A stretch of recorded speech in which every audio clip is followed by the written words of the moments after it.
Afternoon, everyone. Thank you for coming along to our November webinar for the Roads and Transport Directorate.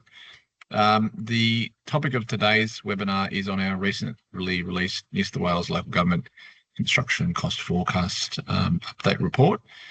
So that's forecasting over the next 10 years from 2025 through to 2035. This is the sixth version of this report that we've released since about 2010. And obviously there's been quite a few changes in global economies and local economies as well since that time. Our two presenters today are Nigel Hatcher and Blake Willis from Macromonitor. So they're the consultants that worked on the report. And they'll be running through some information about the report and the indices and how you can use that in your day-to-day jobs. So I will pass over to Nigel and Blake. Hello there. Thank you, Josh. Yes, this is the sixth edition of this report that Macromonitor has prepared for IPWEA. And the purpose of this report is really to assist councils by providing really well-researched and industry best practice cost escalation indexes and forecasts, which are used in project cost escalation, in budgeting, in estimating forward works, and in all sorts of planning and reporting that relate to future expenditure on works. So Macromonitor does this work on quite a regular basis. We cover many different industry sectors, not just roads. We do work for many major construction companies, utilities businesses, resources companies, anyone who's basically involved with doing mainly construction and maintenance work over a relatively extended time horizon where cost escalation is important. So we continuously monitor all these things, and we think we are relatively well regarded in this space. So we're bringing that expertise to all of you guys to try and help with the forward planning and cost escalation. I'm just going to bring up our presentation. I've got a slide pack here. Let me open this up and I'll share it on the screen.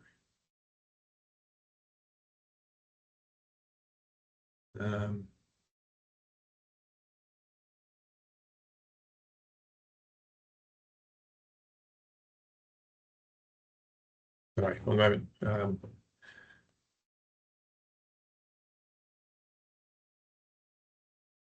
apologies.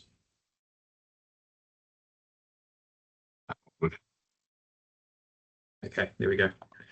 So hopefully this will come onto your screens okay? Yes, yeah, it's fine. Thanks, Nigel. Okay, yeah, sorry about that delay. Okay, so basically the session today, we're going to talk through the work that we did for this report and how it can be used essentially. So if we look at our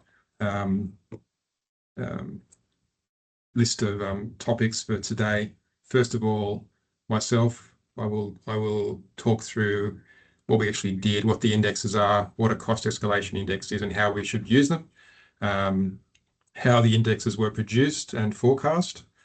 And then I'll get my colleague Blake to just talk through some of the detail of the forecasts, both in some detail and overall. And then at the end, there's an additional item that we covered in the report this year, which is a longer term historical set of cost indexes, which can be used for calculating current replacement cost. That's kind of separate. I'll cover that at the end. So first of all, just looking at the nature of what we did, essentially the report is essentially providing cost indexes. And we're providing information around that, some explanations, some reasoning and rationale for the trends and the forecasts. But essentially what's in the report are indexes. And I guess there's two types of indexes that we're providing. I'll show you a couple of tables from the report just as examples. So this is a table showing the indexes for concrete, cement and sand costs.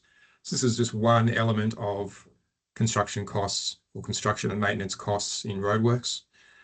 So we have indexes for all of the main categories of costs going into roadworks, basically. So that includes concrete, cement, asphalt, bitumen, wages, equipment, steel, pipes, etc. So there's separate indexes for each of those inputs or key categories of costs. And the other type of index we provide is shown in this table. Maybe this is a bit too detailed to see on the screens, but basically we've got total work indexes. So these are basically indexes of the cost of doing work, which covers all types of inputs. So how much is the cost of doing roadworks overall expected to increase over the next year, 2 years, 3 years? That's what this is shown. So it's the aggregation of all of the inputs of all the actual different items that go into construction, wages, concrete, steel, etc., get combined together to create these indexes of overall costs. Yeah, so those are the two different types of indexes that we feature in the report.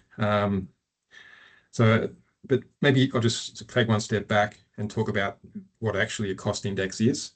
And some of you will no doubt be familiar with this, but I mean, in case you're not, a cost index is just basically a series of numbers which measure how much costs increase over time. So a cost index often can also be the same as a price index. You're probably all familiar with the CPI, which is the Consumer Price Index.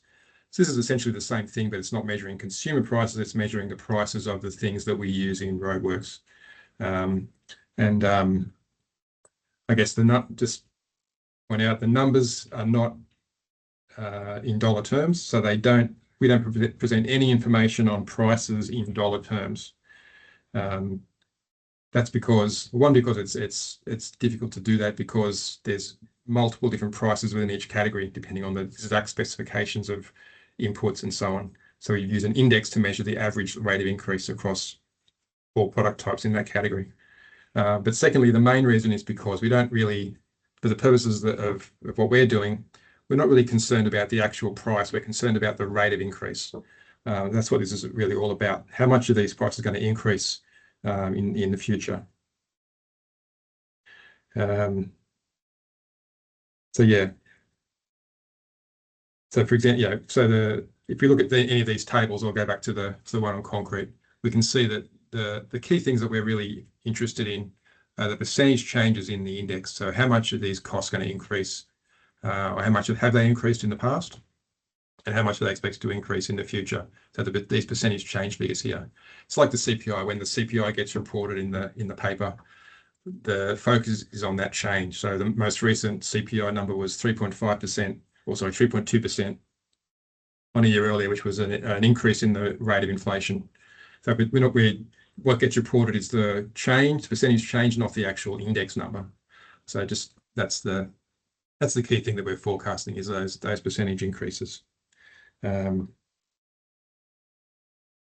so I guess I should talk a little bit about how we actually compile the indexes and particularly how we come up with these overall total work indexes.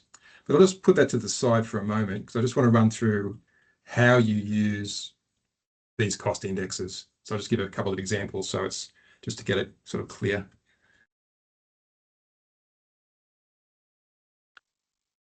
Okay, so one way of looking at it is to look at the unit rates. So that's one way of looking at costs is the unit rates of inputs or unit rates of overall work. So for example, this little table is showing in the top panel ready-mix concrete costs. So it's showing that, let's say at the current time, which I'll say is June 2025, the cost of concrete that we are factoring into our budgets and our planning is $400 per cubic meter, let's say. Of course, if we have a project that's going to run a number of years, or we have a work program that's going to run a number of years, or that we're budgeting for a number of years, that $400 per cubic meter is not going to stay the same next year, the year after, and the year after that because of inflation. So how much is it going to increase by, and how much should we increase that unit rate by in our planning? So the way to work that out is to go back to our index for ready-mix concrete, which I had in a previous slide back here. So here's the indexes, percent changes in ready-mix concrete prices. I've just copied that across to here. There's the index numbers, there's the percent changes in the concrete index.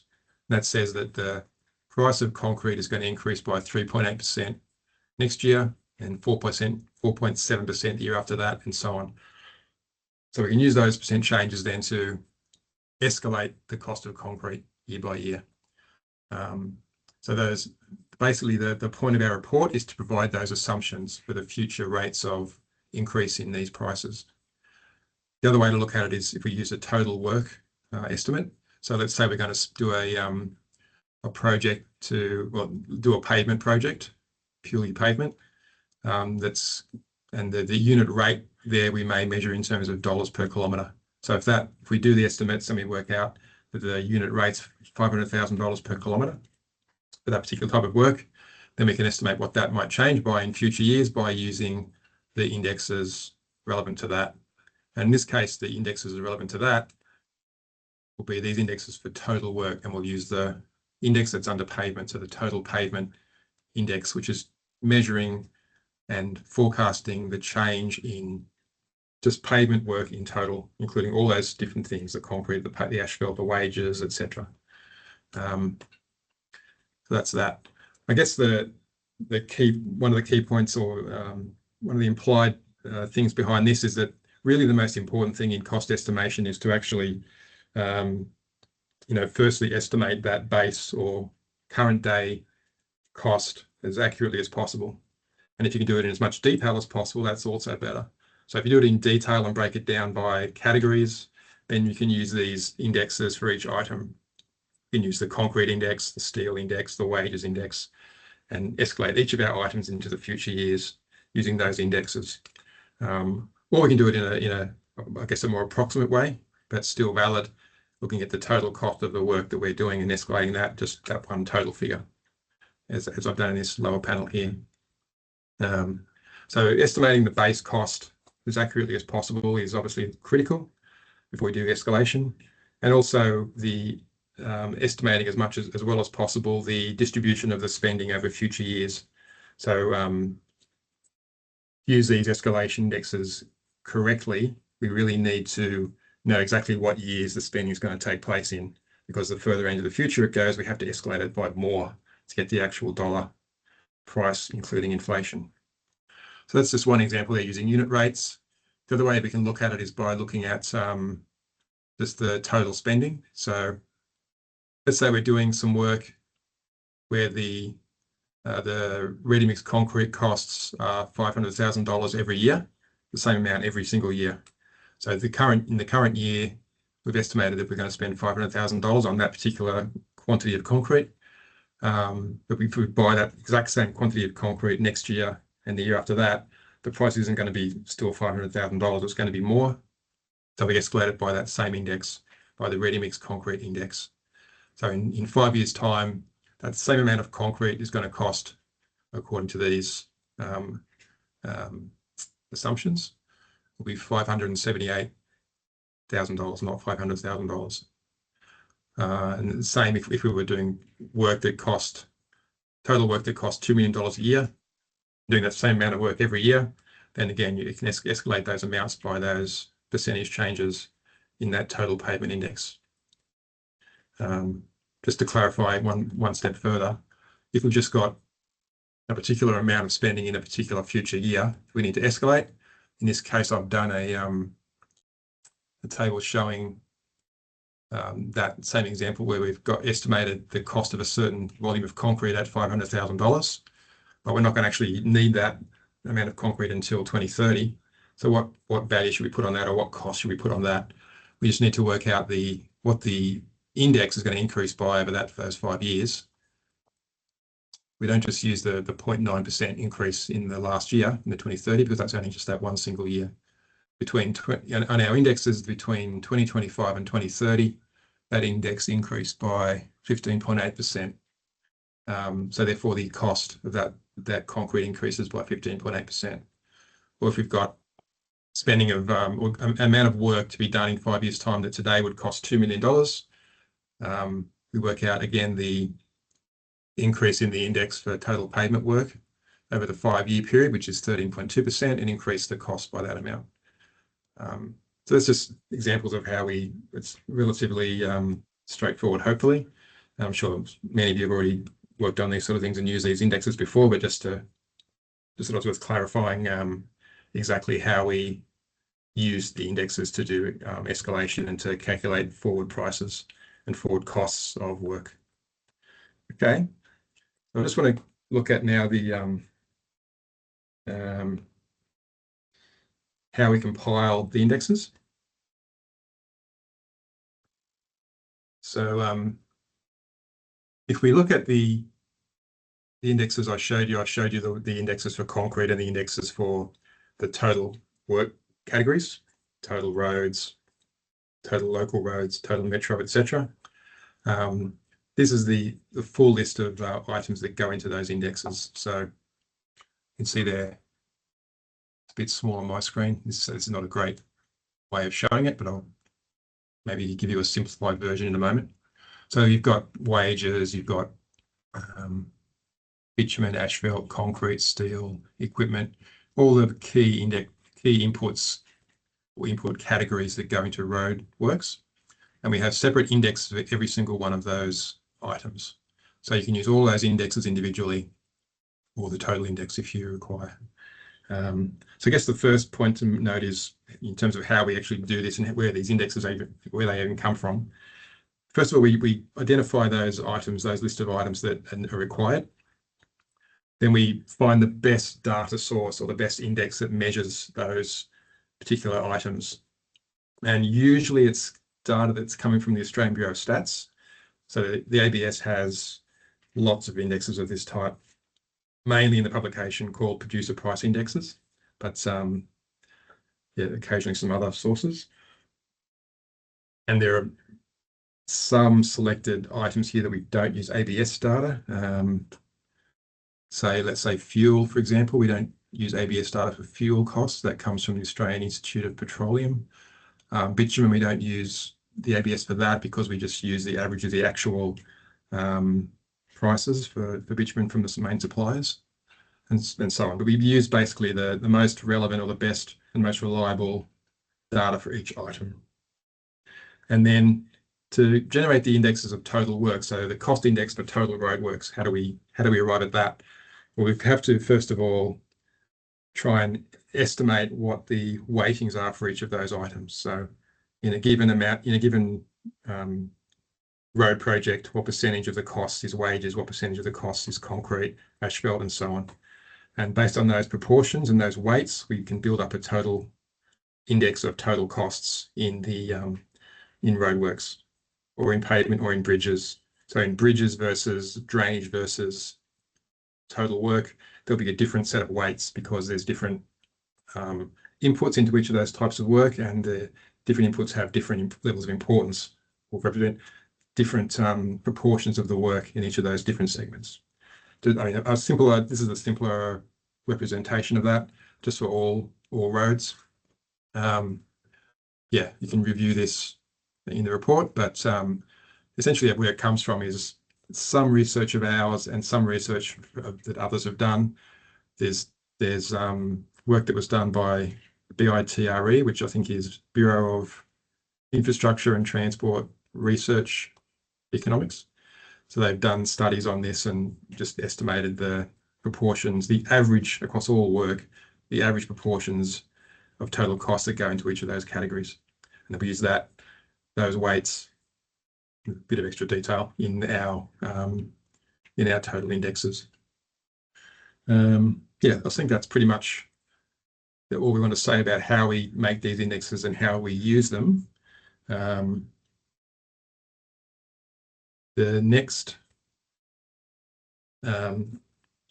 topic on our agenda was looking at the forecasts. So, okay, we've got all the indexes. We've sort of compiled all the best data we think will reflect the prices of each of those different things. We've weighted them together to make total indexes. Now we just want to put forecasts onto all of those things and generate forecasts of total costs. So how do we do that? So I'll get my colleague Blake to talk through some of the forecasts in the key categories, but and overall. But just to quickly a few notes on how we actually do the forecasting. Essentially, there's a model, a separate model for every single input. So there's a model for wages, there's a model for concrete prices, there's a model for asphalt prices, etc. And they're all separate. They have some like determinants or some drivers in common, but they're all separate models. And then we add them all together to get total costs. And in terms of the drivers or what actually determines the forecasts, there's, I guess, two main categories of types of influences. There's what we would call bottom-up factors and then top-down factors. So bottom-up factors are the detail that underpin each individual cost item. So, for example, commodity prices, exchange rates. So there are particular commodity prices that will be very influential in driving the price of steel products or fuel or bitumen, etc. So there's those individual particular bottom-up drivers, and there's also the top-down drivers. So things like that affect the general inflation environment. So you've got things like the construction outlook. So the overall construction outlook in Australia has quite a big impact on the rate of cost escalation. So in boom times, the price of most things is going to increase. Even if, local roads isn't really, the level of activity is not changing that much. If everything else in the construction sector is booming, it's going to affect your prices. So that's that. The general inflation environment has an effect as well, because prices are partly determined by other prices, by prices of wages, prices of inputs, and so on, intermediate goods. So the general inflation environment is quite important. And then just the general economy and the international environment. And I guess the last thing we talk about is like climatic conditions, and periods of flooding particularly have a significant impact on a lot of different things that go into building and construction and maintenance. So just a couple of, look at these charts here, just to show you a few different indexes and how they work. So the chart in the top left there is showing the crude oil price and the bitumen price. So this is one where that bottom-up driver of the oil price is pretty influential, very influential. I think you can see that by that chart, the two things go very much hand in hand. There's different axes there, so the oil price is much more volatile than the bitumen price, but the actual direction and magnitude is highly correlated.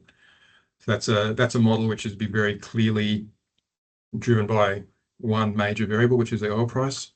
I guess plastic products is a bit similar. It's driven by the oil price. Copper pipes and other copper products will be heavily related to the copper price. Then you get some variables where the model is more complicated. So, for example, the concrete price. On this chart here, we can see the blue line is the rate of increase in the concrete price. The red line is the rate of increase in construction work done. So there's a definite impact of the rate of growth in construction activity on the price of concrete, but there are a lot of other factors that are at play there as well, to do with market dynamics, the supply capacity in the concrete industry, and wages and other inputs into concrete production.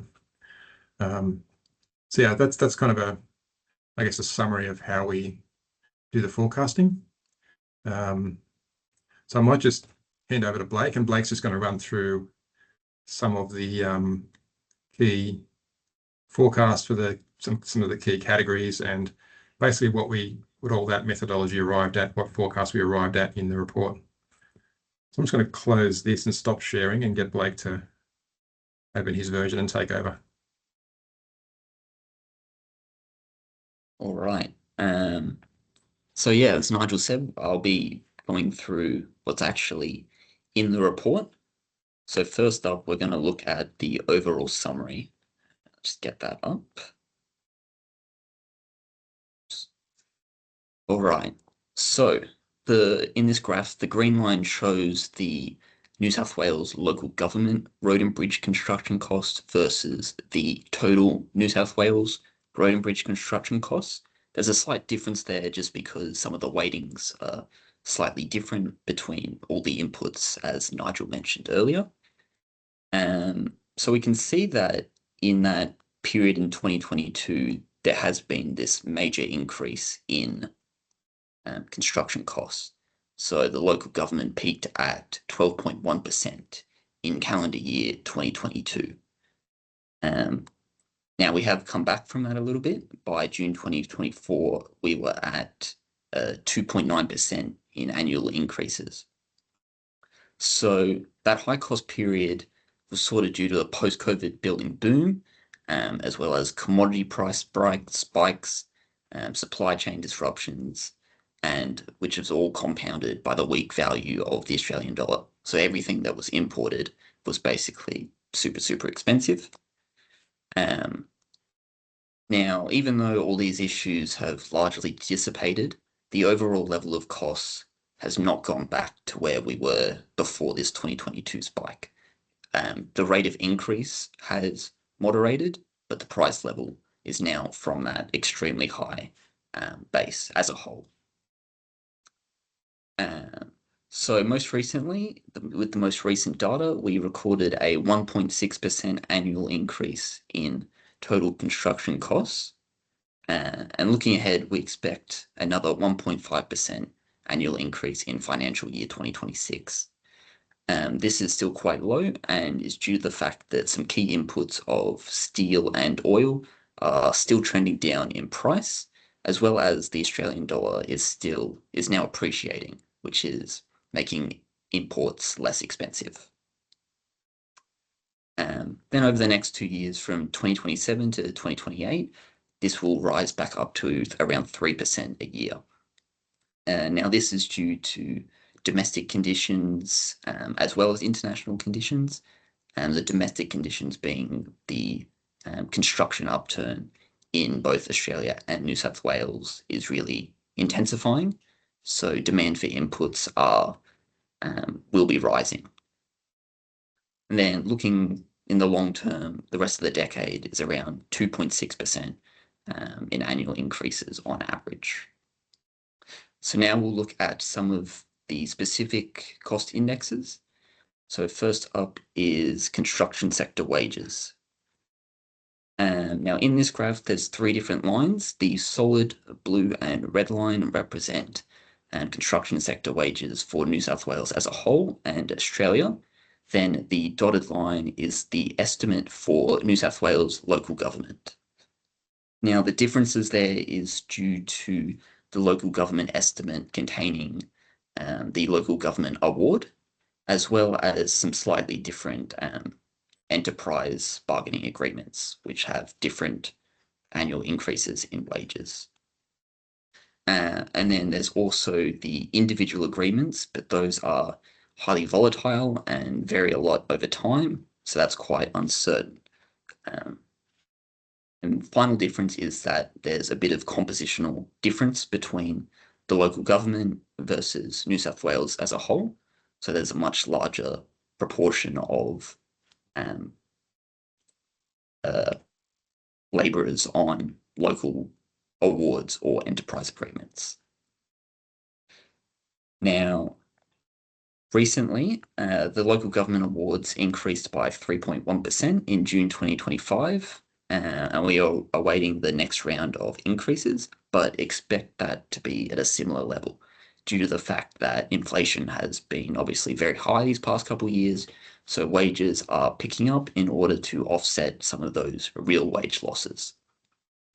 Now, that's the same for enterprise agreements as well, except those have been negotiated a fair bit higher, towards 4.5 to 5% for the next 3 years annually. Yes.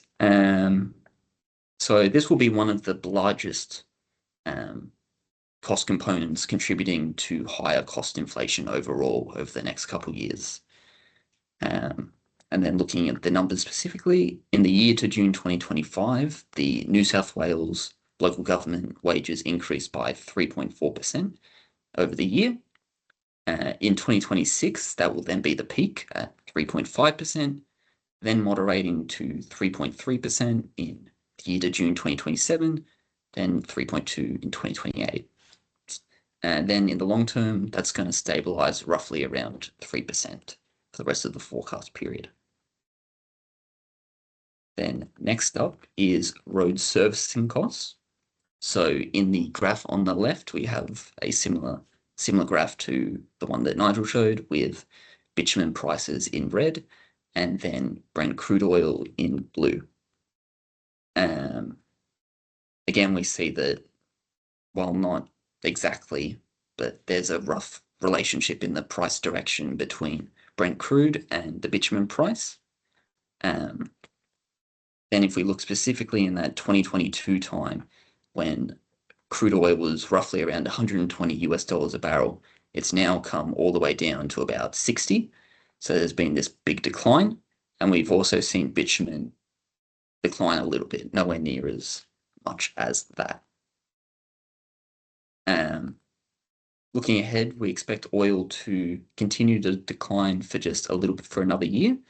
And this is due to supply increases globally. The organization that sets oil supply, OPEC, have decided that more supply is necessary, driving down the overall crude oil price. So we can see in this red line that reflects in the bitumen price.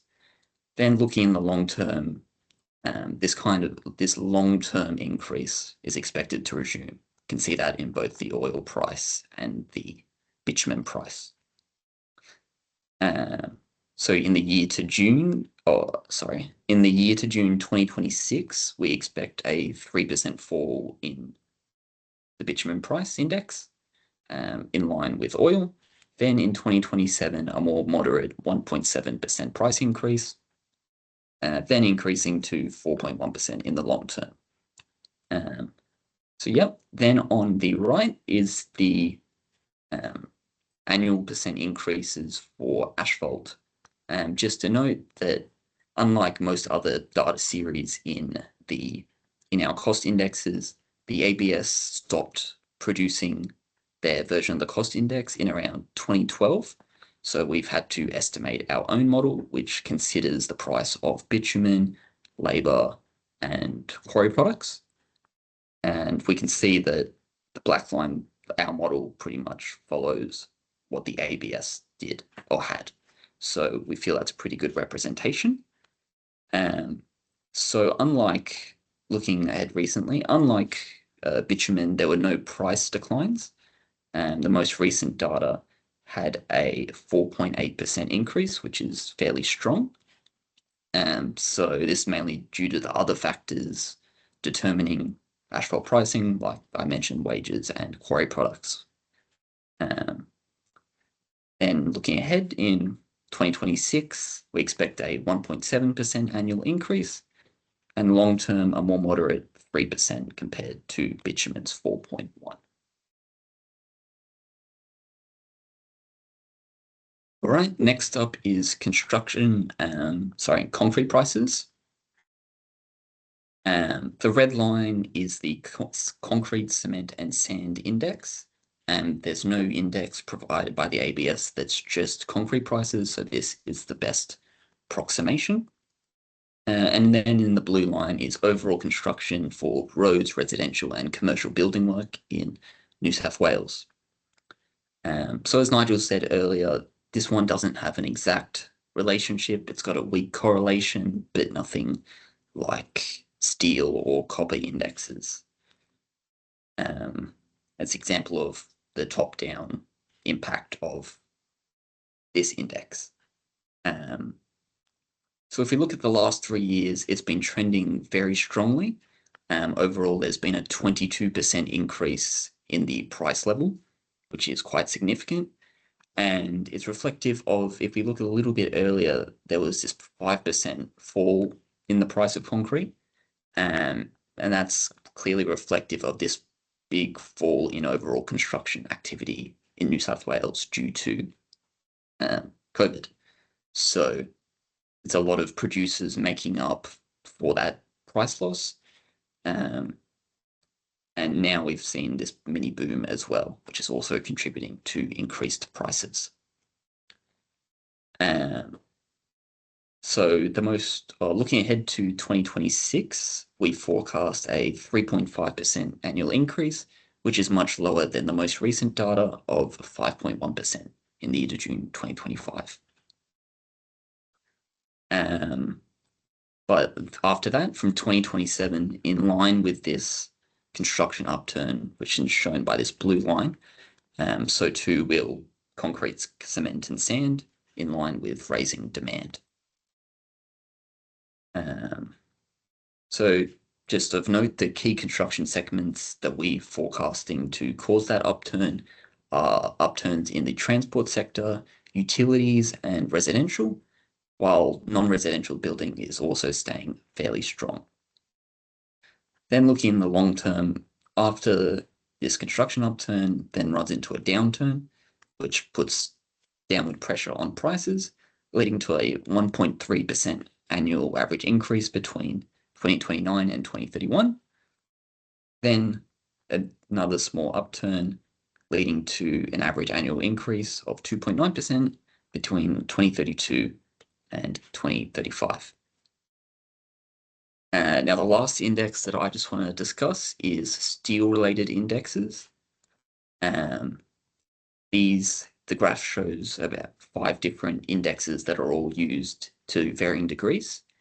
But the main point that I wanted to discuss is that most steel indexes bear the brunt of this 2022 price rise. So on average, most indexes increased in price by about 50% in 1 year, which is quite extreme and very unusual. Also see here in 2008 a similar increase. However, in the 3 years since, there's been sustained price falls. So we can see all these lines are now below zero, which means the overall price level has been in decline. We expect about another year of this, in line with new steel supply entering the market, as well as demand from China is faltering a little bit, leading to these declines. If we look at it in total price level terms, due to these price declines, most of these steel indexes have reached the level from before this massive increase, which suggests that we should be returning to trend increases fairly soon. So overall, on average, from about 2027, we expect more standard rates of cost inflation at around 2.1% for most steel-based indexes. So that's all the individual indexes I wanted to discuss, and that brings us back to the summary, bringing all those together. And Nigel just wanted to have a few extra points surrounding this.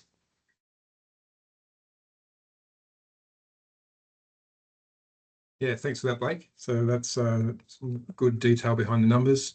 I think basically the story is that we've come out of a period where we've had very strong increases, particularly through 2022 and 2023. And, it's due to like a kind of a perfect storm, I suppose, of disruptions to supply chains brought on by COVID, the rebound in activity from the immediate post-COVID period, leading to increased demand for inputs, combined with some adverse weather, so some flooding through 22 and 2023, increasing demand for certain materials. So a combination of all those various things led to this big increase in prices through 2022, 2023, which you can see as a spike in that chart there. And we haven't seen a reduction in costs since then. We've seen a return to more normal levels of inflation, but it's starting at a much higher base now. So that's where we're at. And essentially the overall inflation environment in the economy and in the world economy has stabilized with various fluctuations. The Australian CPI has sort of spiked up a little bit in the most recent data, but that's expected to be relative, like basically temporary effects of certain things. And that's expected to stabilize at just around 2.5% to 3%, which is kind of similar to what the long-term expectation is for construction cost inflation, as you can see on this chart. The main difference is we've got expecting higher rates of inflation over the next 2 to 3 years, particularly 27 and 28, which is the peak of the next construction upturn. So we're expecting the transport infrastructure to stay high, and there's going to be an injection of and non-residential building to stay high, with the injection of activity in a number of areas that have previously been weak, like residential building and social infrastructure building by state governments. And also you've got lots of building for the Olympics in Queensland, which all has a flow-on effect to other states. So essentially a higher level of inflation in 27 and 28, returning to a long-term average around 3% or maybe slightly below. So that's our basic forecast. And there's lots of detail behind that, and lots of different the different components can have very different looking outlooks. So it's worth looking at the report and looking at the different indexes and the explanations in the report of all the different indexes and the outlook for those things. The last thing I wanted to touch on today is one thing we haven't done in the previous report, so it's new to this report. We've provided a much longer term historical time series of cost indexes, actually back to 1977. And the main use of that is really to look at the using these historical indexes to do asset revaluation. So we can look at assets that were built quite a long time ago and revalue them into today's basically current replacement cost of that asset. So that's in terms of asset valuation, current replacement cost is quite a useful tool. So, for example, I've just done a quick. Haven't put in the table of the indexes in this presentation because it's way too much. It wouldn't fit on the slide. You can have a look at that in the report. But you can look at, say, there was an asset built in 1980 that cost $1 million. If you look in our report, you'll see that the value of the index in 1980 was 44.1, and the value of that index today is 209.5. So that's an increase of 4.75 times over that time period. So you can revalue the asset built in 1980 for $1 million, and the current replacement cost would be 4.75 million based on that relatively simple method of looking at the cost indexes, how they've increased over that time period. So yeah, that's the other element of the report that we've added this year. So I think that probably sums up what we wanted to discuss. I think we're on schedule, so I'll hand it back to Josh, and I think maybe some questions. Yeah, thanks, Nigel. Thanks, Blake. Yeah, I'll open the floor to any questions from our attendees today. So if you do have any, please pop them either in the chat or in the Q&A function that's in the webinar here today. Just while we wait for people to pop their questions in, guys. So question from me. So you mentioned sort of the cyclical nature of infrastructure investment. So you've sort of foresee that will continue over the next decade that we're looking at. There'll be a couple of cycles of major investment in other infrastructure activities is sort of what you're expecting. Yes, very much so. So there's natural cycles in almost every type of construction. In the commercial type sectors, there's supply and demand. So we usually, in the upturn, we normally build more than we actually need. And then there's an oversupply and then a downturn. So you can say it's like a stocking and destocking process that causes the cycles there. In government work, it's partly due to the cycle in the economy, driving revenues and the ability to fund work. It's also partly due to the changing in focus and emphasis from one area to another. So we've seen big increases in roads and rail spending. So now that's actually now kind of stabilizing at a pretty high level. We're seeing the emphasis, and this is partly driven by COVID, I suppose, but a shifting emphasis now to social infrastructure works, particularly hospitals. So the strongest growth in government work now is in hospitals. And we're going to do a whole range of big hospital developments, and then we won't need to do another set for another maybe 10 years. That kind of tends to be how that works. So we and sometimes they kind of line up and we get quite a big cycle in activity. So we're expecting pretty strong over the next few years, and basically a record peak in construction work over the next 2 to 3 years, followed by a bit of a downturn. Okay. And does that factor in investments in renewables and activities of that nature as well? Of course, yes, absolutely. So yeah, electricity, transmission, big boom in renewables. Yeah, absolutely. That's a big part of that as well. So that's going to go through a boom and then not a bust, but a decline. At some point we sort of reached a point where we've not built enough, but we start to need to add less each year to the capacity, which is probably in around 3 to 4 years' time. So even though that's a boom sector and looks like it's just got no end of growth, actually it will come to an end. There'll be a downturn at some point in renewable construction. And the other one I should mention is data centers is a huge growth sector at the moment. So that's the other one. Okay. Yeah, very interesting.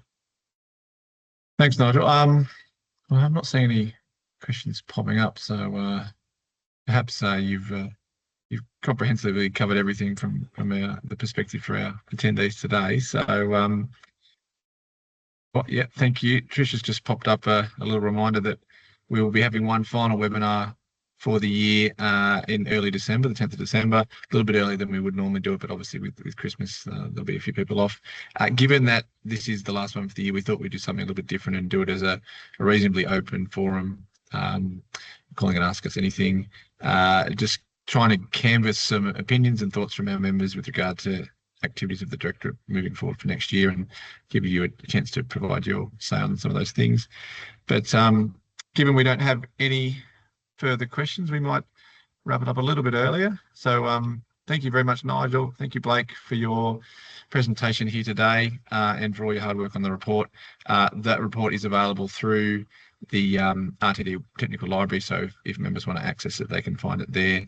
And we do have a few hard copies that you can request if you'd like a hard copy as well. So thank you once again, and enjoy the rest of your afternoon. Thank you. Thank you.